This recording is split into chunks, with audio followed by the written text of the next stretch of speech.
അന്തരിച്ച ഹോക്കി ഇതിഹാസം Olympian manual ഫെഡറിക്കിന്റെ ഓർമ്മകൾക്ക് മുന്നിൽ ലെൻസ്വർഡ് കൊളച്ചേരി യൂണിറ്റിന്റെ നേതൃത്വത്തിൽ അനുസ്മരണം നടത്തി. മയിൽ സാംസ് ഹാളിൽ വെച്ച് നടന്ന പരിപാടി ഒളിമ്പിക് അസോസിയേഷൻ ജില്ലാ സെക്രട്ടറി ശ്രീ ബാബു പണ്ണേരി ഉദ്ഘാടനം ചെയ്തു. Lensfed Kolachery unit president Shri Dhaneesh K V അധ്യക്ഷത വഹിച്ചു.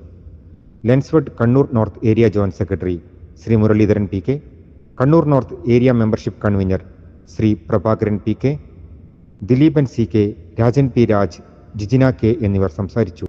പരിപാടിക്ക് Kolachery unit secretary Shrimathi Shamna P V സ്വാഗതവും unit treasurer Shri Nisar M നന്ദിയും രേഖപ്പെടുത്തി.